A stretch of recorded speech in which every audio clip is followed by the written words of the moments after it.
I woke before the sun, the way I always do. The old house breathed around me, its wooden bones creaking softly, the kind of quiet that doesn't need to announce itself anymore. It had settled into stillness over the years, just like I had.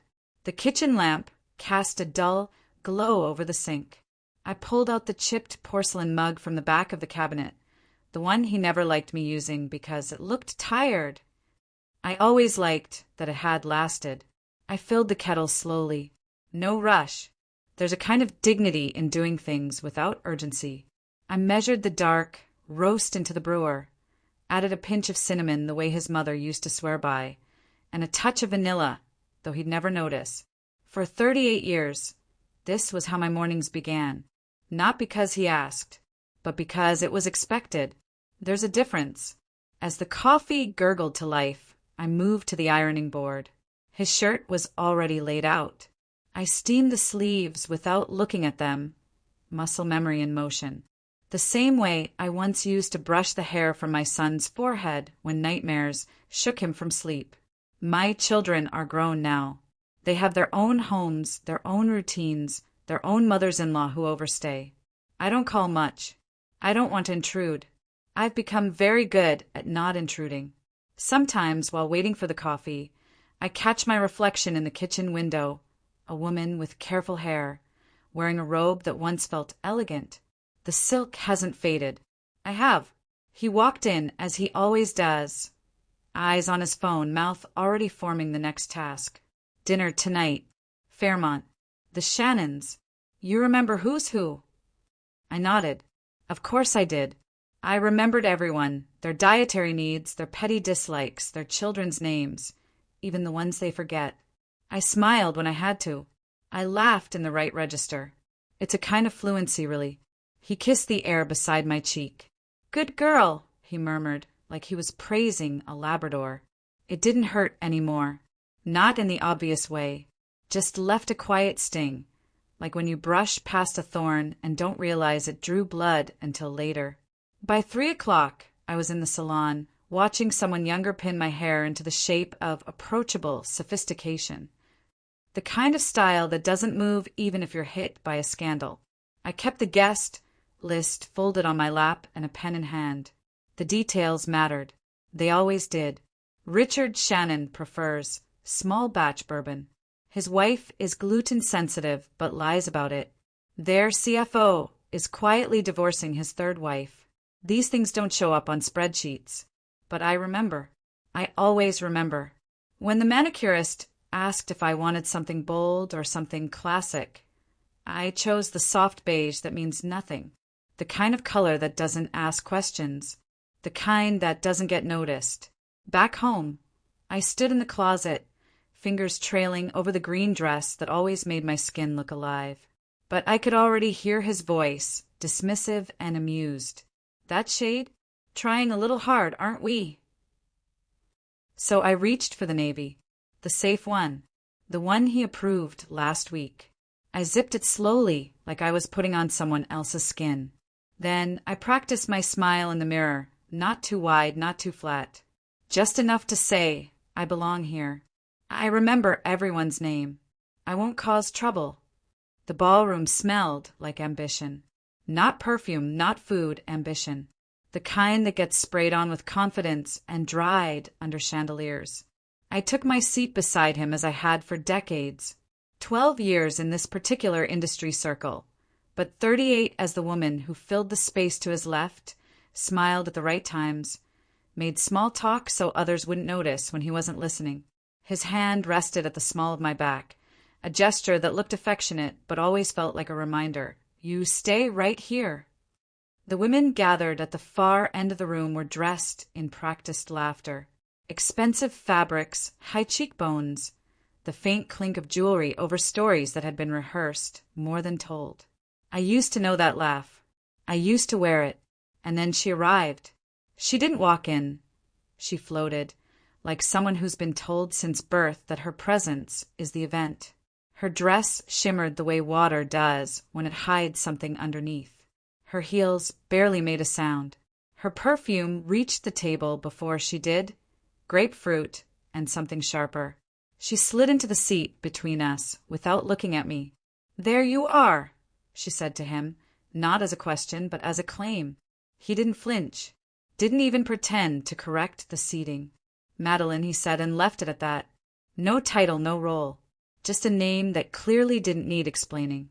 Her laugh was polished, the kind that goes with premium champagne. "This one," she said, tapping his sleeve like she owned the thread, "always disappears right before the fun starts." I'd never heard anyone call him that before, not in a business setting, not like that. I turned to her, gracious and sharp. "So, what brought you to all this?" She blinked, slow and indulgent. "Consulting. Strategy, mostly. People problems." That word again, consulting. It used to mean spreadsheets. Now it sounded like late dinners and private meetings with no minutes. I asked more questions. Where she was from, how long she'd been with the firm, what she thought of the current market. She answered, but not really. She didn't speak. She performed answers, pretty ones, wrapped in giggles and vague phrasing. And then she tilted her head at me and said, "You still get that gorgeous morning light in the primary bedroom, right? You're so lucky. The guest room is lovely too, though." I hadn't mentioned where we lived. I certainly hadn't mentioned which rooms faced sunrise. The napkin slipped from my lap. My hands were steady, but my stomach wasn't. She went on, describing the view from our terrace, the art in the study, the way Fifth Avenue lights up at night, like someone who'd watched it happen. From the inside, the table shifted, not physically but in tone. A few glances passed between husbands and wives, the kind that travel under the table, quiet as doubt. And then she reached across him, across me, and straightened his tie with practiced ease. "You did it again," she murmured, like it was a private joke. I stared at her hands. "Do you do that often?" I asked, my voice even, almost curious. The room hushed, the way people hush when they sense fire before they see it. He laughed, a boardroom laugh, light and performative. "Vivian," he said, not like a husband, but like a manager warning an employee. I didn't look at him. I kept my eyes on her. "Is tie adjustment part of the consulting package? Or does that fall under premium services?" Someone coughed. A knife clinked against porcelain too loudly. The kind of silence that follows isn't really quiet, it's contained. She smiled, but her eyes hardened. "We're all family here, aren't we?" He leaned in, smile still plastered on, and hissed, "Enough." Under the table, his hand found my arm. Not a grab, just a pinch. Small, precise, like a parent warning a child. Once I would have excused it, said it was nothing, but something in me stayed still. Not afraid, just done. I took a sip of water to hide the tremble in my lip. It wasn't fear. It wasn't shock. It was the realization that I had ignored this unfolding for too long, that I had trained myself to recognize every preference, every mood shift, every cue from him, but not the quiet erasure of myself. The conversation resumed in scattered pieces, the kind of talk people use when they're pretending nothing just cracked in half. I watched the soup arrive, the steam rising in perfect spirals. I focused on that because looking at them, felt like staring into an eclipse. She laughed again, soft and sharp, and leaned in toward him. Her hand grazed his sleeve like she'd done it 100 times before. The sound of her voice blurred behind a memory. Paris, our 5th anniversary. I had come down the stairs of the hotel in a robe he had gifted me, deep blue, elegant. He'd looked at me then like I was the only person in the world. I remember that look. I remember believing it would always be mine. Memory is strange. It can warm you or wound you. That night it burned. Richard Shannon raised a glass. To new partnerships and strong finishes. He gestured toward my husband. "Would you do the honors?" He stood, tall, confident, practiced. He spoke of vision, of teamwork, of legacy. He thanked everyone, called out names, called out hers, Madeline, a game changer. His hand lingered near her arm, just long enough to mean something. She lifted her glass toward him. The smile was camera-ready. He sat back down, angled just slightly toward her. No one gasped. No one called it out. But some betrayals don't need headlines. They're obvious in posture, in air. Dessert came. Something delicate and sweet, arranged like a still life on porcelain. She took a photo of it, then turned the camera toward herself and caught him in the background. She whispered something as she typed. I didn't need to read the caption. I set my spoon down. Do you have a nickname for him? I asked her softly. Or does he only use yours in private? I didn't raise my voice. I didn't have to. The table tilted again, slowly, like a ship feeling the pull of water underneath. He froze. His smile dropped. His eyes found mine, warning, pleading, furious. Vivian, he said. Quiet. Controlled. Corporate. We'll discuss your behavior later. That wasn't a husband's voice. That was a memo from management. She blinked. Her lips parted as if to speak. Then shut. She leaned back in her chair, just slightly. Enough to create distance. She was reevaluating. Not just me. Him. I smiled politely. Of course. Put it on the calendar. I wouldn't want to miss the meeting. Someone choked on a laugh. A wife glanced at her plate, hiding the curl of her lip. The CFO coughed into his wine. The lights felt dimmer. The music in the room softened, like even the speakers didn't want to intrude. He didn't speak to me on the way home. He tapped on his phone the entire ride as the city slid past the tinted glass. His jacket still smelled like her. Citrus and intention. I looked at my hands, folded like a schoolgirl's in my lap, and thought of the green dress in my closet. The one that made me feel radiant. The one I didn't wear because he once said it was too much. I couldn't remember the last time I chose something just because I liked it. Back at the house, he disappeared into his study with the door left just barely ajar. Not closed. Not open. That's how he liked his boundaries, visible but non-negotiable. I stood in the kitchen. The same space I had moved through every morning for nearly 4 decades. The light above the sink made the silver bowl on the counter gleam, the one I used to lay out his vitamins in, carefully like offerings. I rinsed the lipstick from a glass that wasn't mine and placed it back on the shelf as if nothing had happened. His voice drifted from the other room, polished and effortless. A return call, a pitch, a reassurance. He was already repairing the damage, or pretending to. I filled the kettle for tea, knowing I wouldn't drink it. Just the motion of it made me feel steady.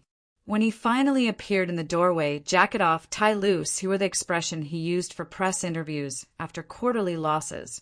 Contained, rehearsed, defensive. We'll address your outburst, he said. In due time. I met his eyes. I didn't speak, but something inside me had already begun unraveling, rearranging, rebuilding. I turned off the kettle before it could whistle. He didn't say another word. He watched me like I was a variable he hadn't accounted for. That night, he sent me to the guest room. No raised voice, no anger, just corporate cold. You'll stay there until you're ready to apologize. To me and to Madeline. I nodded. Okay. His jaw twitched. He wasn't expecting agreement. He wanted submission. I gathered a pillow, a blanket, and my phone. The guest room door hadn't been opened since my mother's last visit. It smelled like lavender and furniture polish. The bed was firmer. The light was warmer. And for the first time in years, I stepped into a space in this house without asking myself, will he mind? I sat on the edge of the bed and let my shoulders fall. The silence wasn't lonely. It was new, unpracticed, full of potential. Through the thin crack in the window, I could hear the city humming. Cars, crosswalks, the rhythm of life continuing without us. I didn't undress. I lay down fully clothed, hands folded on my stomach like a woman preparing for something solemn. The hall light spilled softly under the door. I reached for a novel on the nightstand, one I had bought for myself and never opened because he said reading at night made me distracted. The pages were stiff. The spine groaned. The story didn't matter. The act did. I read until the lines blurred. Sometime around 3, I padded into the small guest bathroom. There, tucked behind the nicer china, was an old electric kettle I used to keep for visitors. I boiled water, poured it into a mismatched mug with faded college lettering, and added a bag of chamomile. He hated mismatched things, but the bitterness of that first sip tasted like freedom. In the mirror above the sink, I caught my reflection. Makeup faded, hair soft and loose, eyes still wide awake. And something else. Not beauty, not pain, just me, unperformed, undiluted, undismissed. I crawled back into the bed and turned off the lamp, not because it was time, but because I could. I didn't fall asleep listening for his breath. I fell asleep listening to my own. The light through the guest room window was softer than I remembered. It warmed the antique desk tucked beneath it, the one my grandmother left me when I was newly married, still thinking I could have a life that included pieces of myself. I hadn't touched that desk in years. After a long shower, I sat down at it with a pen and a pad of stationery from a long-forgotten hotel, the kind they leave on nightstands beside the Gideon Bible. At first, I didn't know what I was writing. It came out as a list. Small things, then larger ones. My yoga class. My former colleagues. My mother's laugh. My full name. My time. My peace. Each word felt like pulling a splinter that had been in my skin too long. When I paused, 2 pages were filled, not with emotion, but with evidence of myself. In the bottom drawer, behind old envelopes and hotel coasters, I found an address book. Leather cracked, corners curled. I flipped through names I hadn't said aloud in years. Friends, a niece, an old client from when I still worked part-time, before he said it was unnecessary for me to overextend. Tucked inside was a card. Elaine Porter, attorney at law. On the back, a note in steady handwriting. Just in case you ever decide it's not too late. I remembered the night she gave it to me. A charity gala. She had looked at me like she saw something I was hiding from myself. At 6:15 sharp, a knock on the door. 3 raps. Short, even, predictable. He always knocked like that, even when pretending to be gentle. "Vivian," he said through the door. "Are you up?" I finished applying lipstick. Soft mauve, a shade I hadn't worn in years. I capped the tube and faced the mirror. My reflection looked competent, intentional, the kind of woman who no longer needed an introduction. The door opened halfway. He stood there in his sleep shirt, freshly shaved, with the faint tension already showing at his temples. "Have you had time to think about what you said last night?" I turned slowly, coffee mug in hand. "Think about what exactly?" He stepped into the room, arms crossed. "You embarrassed me. You made a scene. That's not who we are." I glanced at my watch. "That's what you're calling it now. Embarrassment." He scanned my outfit, structured pants, flats, soft blazer, hair brushed back. "Why are you dressed like that?" "I have somewhere to be." "What kind of appointment?" "Important ones." The simplicity unsettled him. "You're not going anywhere until we've resolved this." I slipped the travel mug into my tote. "Good advice," I said softly. "You should try it." He followed me halfway down the hall, caught between offense and confusion. "Vivian, you don't just walk out." I looked back at him, calm and clear. "You'll be surprised what I can do." The elevator opened before he could answer. I stepped inside, pressed the button, and watched the doors close over his disbelief. As the floors ticked downward, I caught my reflection in the mirrored wall. Not frantic, not wounded, just awake. Outside, the morning was crisp, the kind that makes even a familiar city feel like a new country. I didn't have a full plan yet, but I was finally the one making the map. The law office sat on the 12th floor of a building with mirrored windows that reflected more sky than city. It didn't try to impress. That's how I knew it was serious. Elaine Porter stood when I walked in.